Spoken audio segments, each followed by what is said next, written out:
Thank you very much. Shalom. Greetings to you all. My heartfelt congratulations go out to Perry and Lana on your beautiful wedding. It was an honor for me to share it with you and your loving families and friends.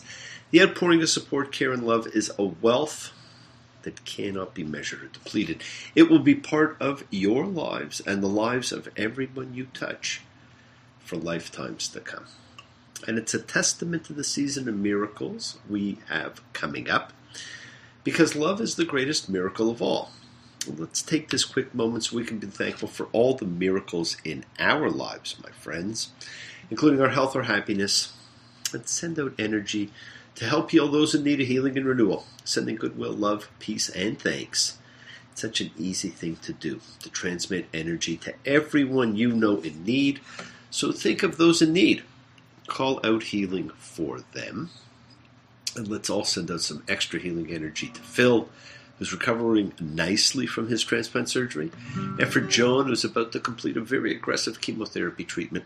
The kindness, healing wishes, goodwill, and love you all send out circles to the world of love and healing, finding those in need.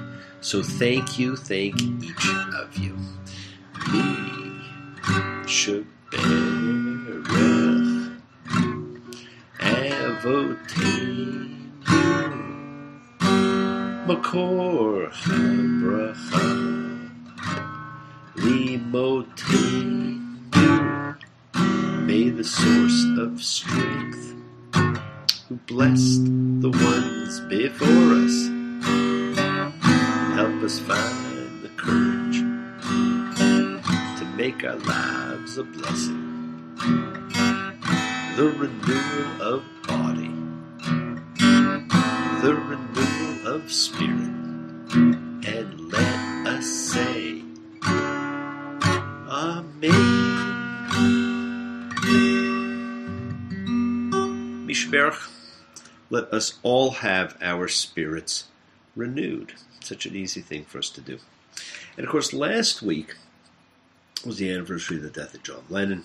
The great musical bard mowed down December 8th, 1980. Hard to believe it was 26 years ago. I was watching Monday Night Football at the time. Well, my friends, there is plenty more karma coming. We talked a few weeks ago about how every deed that we would observe would be repaid. And we have a tragic episode coming up, and it's set up in Genesis 31:19. And Laban had gone to shear his flocks, and Rachel stole the household gods that were her father's. And Jacob deceived Laban the Aramean. Well, remember that, my friends, the paybacks are going to continue. But first, Jacob is going to scheme and connive again regarding his brother again, who he has not seen in 20 years. Because this week, we see Jacob go home. The great return, the great reunion takes place. Vayashlach, and he sent. Now, to many, this parsha is about the events surrounding the reunion and the subsequent journeys that you'll see. You know, the night come falling from the sky in all of this episode. But I think that this parsha is really all about paying attention and asking questions. Not just listening to what you were told. You see, everything you have read points to Jacob being dishonorable, sneaky, conniving, scheming regarding his uncle, his wife, his father, and his brother, who he's not seen in 20 years. But at the same time, perhaps knowing what he did to him has kept him locked in fear. And so he schemes possibly because he knows if it were reversed, maybe he would have held a grudge and killed his brother. But Esau held no grudge, did not need the gifts that were being offered, and in fact welcomed his brother with open arms. And we say, what? You see, our sages try and tell us that Esau was an abominable person, completely horrible in every way, shape, and form.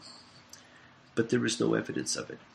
Is this perhaps sanctioned lashon hara, evil tongue? Is it possible that our sages are making things up, twisting things in order to justify Jacob's behavior? Beware of what you are told. You may believe things about people with no justification. Are you doing that still? Do not listen to stories about anyone. Inquire, clarify, research. Try to find out for yourself. Do not rely on what other people have to say. Well, Jacob has walked miles, and he's nearing his home. So he sends men to greet his brother Esau. And they come back reporting that Esau is actually coming to meet him with 400 men. Genesis 32:8. And Jacob was greatly afraid, and he was distressed. And he divided the people that were with him, and the sheep and the cattle and the camels, into 2 separate camps. And he thought, should Esau come to the one camp and strike it, the remaining camp will escape. Always scheming, always fearing, he was afraid. Fear. It had driven him his whole life, and he's busy scheming, planning, anticipating, readying for the worst. See, fear is a projection of what has not happened onto the future, and it will paralyze you in the present. Remember, the most important holy day in the Torah is that of freedom from fear. Passover.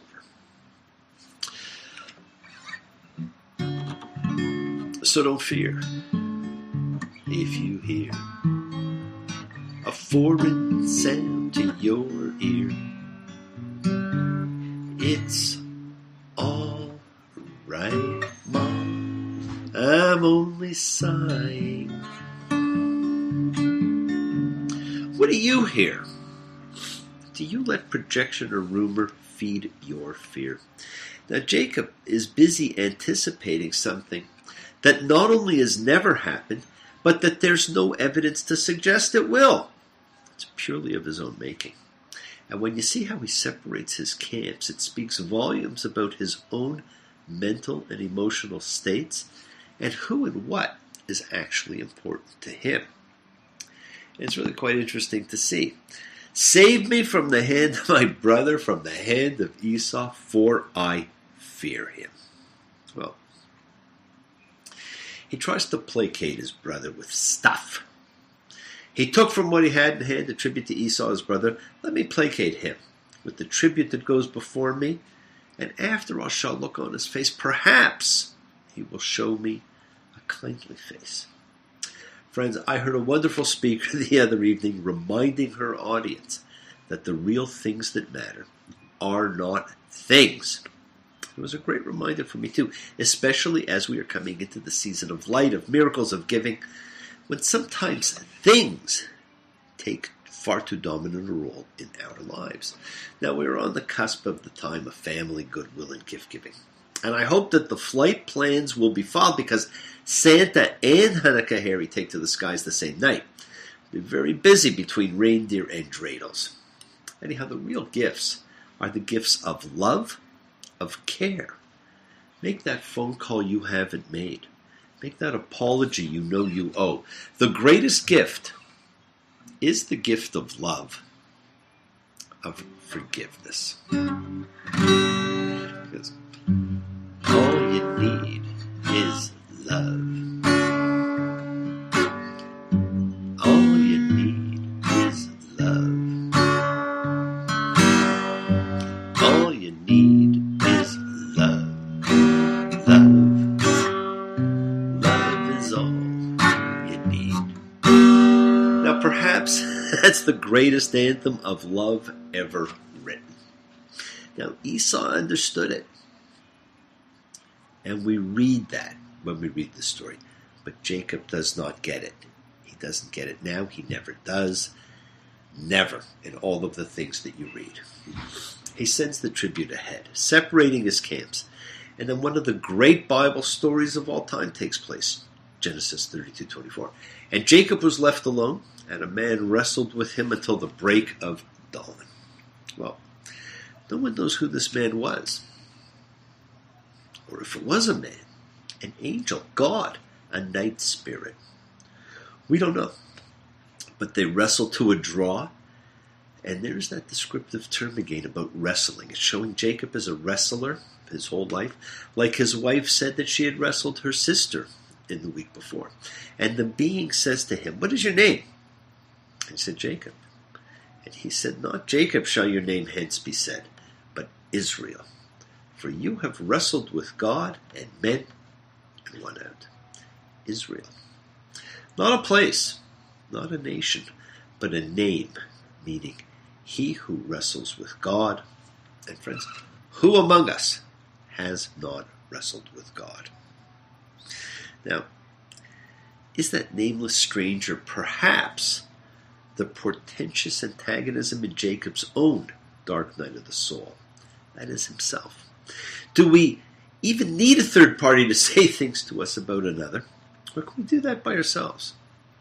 How hard is it for the twins inside each of us to have their own discussion? We saw it so brilliantly portrayed in modern times with Gollum talking to himself. One side named Gollum, one side named Smeagol. Convincing himself throughout the Lord of the Rings. Really well done. And it's interesting to note, my friends, that this name change of Jacob Israel is different from every other biblical name change, such as Abraham's, who upon his change simply ceased being Abram completely. But you will see that Jacob and Israel are both used throughout his life, throughout the rest of the Torah. See if you can tell what the nature of his character is with each use of the name. Is it possible the fearful, negative, scheming Jacob and the positive, forward-looking Israel? Genesis 33:4. And Esau ran to meet him and embraced him and fell upon his neck and kissed him and wept. Now, is this the action of a man out to kill you? This is, of course, the big surprise in the story of the twins. Instead of lethal grappling, Esau embraces Jacob in fraternal affection. Esau refuses the gifts, that is, the bribes, the guilty conscience payment of Jacob, and suggests they ride along together. Catch up on old times. And in his typical fashion, Jacob says, well, he's got the children with him, it's only going to slow them down. So Esau should return home, and Jacob will come along in the next few days. Esau complies and goes home. Jacob turns and goes in the opposite direction to Shechem, and the brothers are never seen together again. His fear drove him away. Look how fear ruled Jacob's life. From the time he left home till now, it's not about to change. We come now to the story of the rape of Dinah, Jacob's sole daughter. And note a few things about this episode. Note the reaction of Jacob to the incident and to his sons Simeon and Levi's response to it. And notice whether it is indeed a rape or the actions of two young lovers, a la Shakespeare, Romeo and Juliet. Now, the only clues we have are actually in the biblical Hebrew words used themselves. And we cannot be sure. We can only interpret. And interpretation suggests rape and defilement, followed by a lusting after and longing, which completely complicates the emotional response. But it is a story which, once again, our sages encourage us to believe is about rape, not love. Genesis 34:3. Shechem said to Hamor, his father, saying, take me this girl as a wife. And Jacob had heard that he had defiled Dinah, his daughter. Who reported this to Jacob? The only ones we know who said anything are his sons, and they were not there. Hathor, Shechem's father, comes to Jacob and says, Shechem, my son, his very self longs for your daughter. Pray, give her to him as a wife, and ally with us by marriage. Your daughters you will give to us, and our daughters take for yourselves, and among us you will settle. The land is before you. Let us have our peoples join in marriage, become family, live here together. Well, it sounds actually like a pretty good deal, doesn't it? And the young lover, Shechem, adds, let me find favor in your eyes, and whatever you say to me I will give. Name me however much bride price, clan gift, and I will give what you say to me, and give me the young woman as wife. And Jacob's sons respond, we cannot do this thing, to give our sister to a man who has a foreskin, as that is a disgrace for us. Only in this way may we agree to you. If you will be like us, every male to be circumcised. Then we can give our daughters to you, and your daughters we can take for ourselves, and we can settle among you and become one folk. Now, that's a pretty big price. What happens? They agree to do it. All the men get circumcised, and while recovering from the pain, Simeon and Levi come and kill all the incapacitated men and loot the town. Wow, did they learn scheming from their father? Each of them will have created karma that will also be paid back. And Jacob's reaction to this? Jacob said to Simeon and Levi, "You have stirred up trouble for me, making me stink among the land's inhabitants. If they gather together against me and strike me, I shall be destroyed, I and my household." And they said, "Like a whore should our sister be treated." Well, Jacob once again is concerned only with his own well-being. And the story reads more like the story of love than the story of rape. Now, is the indirect discourse of Simeon and Levi offered as justification for the massacre they perpetuated? Once again, it is stories, tales told, that dictate and obscure facts. Well, Jacob doesn't have to worry about the retribution of the men of Shechem, as God tells Jacob to return to where he saw the ladder, and at this point only, Jacob calls for his retinue to hand over their alien gods, which they do. And so this is the first sign that he actually is going to adopt and follow the God of Abraham and of Isaac. And God again tells him his name change. Now perhaps this whole section is really a second story of the name change being worked in. But here it signifies a new name for a new man, going forward into a glorious future, and this time we are told it is told by God. Well, Rachel then has her wish of having sons fulfilled. She had one, Joseph, who we're about to meet. She wanted another. Now she gives birth to Benjamin, the 12th of the 12 sons. The 12 tribes are complete, and she dies in childbirth. Her karma and Jacob's curse fulfilled. See, Jacob, has just lost the only woman he truly loved through an act of karma. Rachel stole her father's household gods at the very beginning of today's episode. And Jacob tells Laban that if anyone stole them, they should die. Well, Rachel stole them. Rachel dies. We say goodbye to the story of the patriarchs now. While Jacob still lives, the rest of Genesis turns to the story of Joseph, the great dreamer, the largest single story in the entire Bible. Well, the world is sacred, so is everything in it. Express your gratitude, light a candle, make a wish. Celebrate your life and the lives of those you love. Share your feelings with them. Live free, be free, honor your freedom. Be well, be happy, be blessed. Share and honor the light, and all who live in the light and continue to shine. Continue to send everybody you know goodwill and love.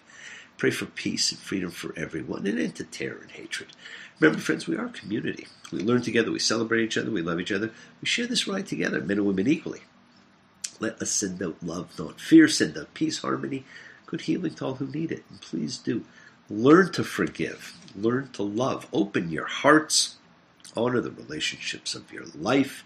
Tell those you love that you love them, and take advantage of the time that you have. Enjoy your journey on this planet. Take the twists and turns and the patterns that weave through the fabric of our lives in our effort to grow, to learn, to be, to love. So please do love. Send healing, goodwill, and love to all who need it. Feel get better. Share your holiness. Now, bless you all. Have a fantastic week, a week of love and light, a week of peace and healing, for you to honor the people of your life, honor the journey you're on, honor yourselves. Keep your eyes open to what you may not be seeing. Keep your ears open and listen to the world around you, but decide for yourselves. And remember that it's because this is an organic book that the lessons, the laws, the ethics, the ritual may change with the times. It's how it stays current, how it speaks to you, how it stays relevant, new, meaningful in your life. Now remember, we do set in motion everything that happens in our lives, our intention, our cause, our effect. Everything is linked. As I've said, you always have time to forgive and to be forgiven. You do have that knowledge of what is good and bad. So acknowledge what you've done wrong to yourself, to God, and to any person you have wronged. Ask forgiveness. Do so with sincerity, accountability, vulnerability. Do not stop your journey. Do not stop moving towards your promised land. It's in sight. Keep on dreaming, keep on being, keep sharing, keep shining, keep teaching, keep spreading your holiness, my friends. Do not follow fear. Follow love. Do not listen to the stories, the justifications, the fake news of others. Seek the truth for yourselves. It is always in front of you. Well, I've walked 200 miles now, look me over. It's the end of the chase, and the moon is high. It won't matter who loves who. You love me, I love you. When the night comes falling, when the night comes falling, when the night comes falling from the sky. Well, this week the night has come falling from the sky. Remember to have faith, an unwavering adherence to principle, just as I have faith in the principle of love and forgiveness in all of you. And do not forget, we will be holding a special candle lighting ceremony next week on December the 21st, the solstice day of light. So if you'd like a candle lit and the name recited for someone, please send it to me and it will be included. The list is growing. It's over 60, 65 people right now. And it can never hold enough names or enough love. So thank you all once again for joining me, for participating, for sharing your lives, your love, your time, your sacredness with me. I truly do appreciate it. I love you all, and I look forward to seeing you all next week. Be well until then. Shabbat Shalom, and greetings to you, and blessings to every single one of you. Thank you once again. Bye.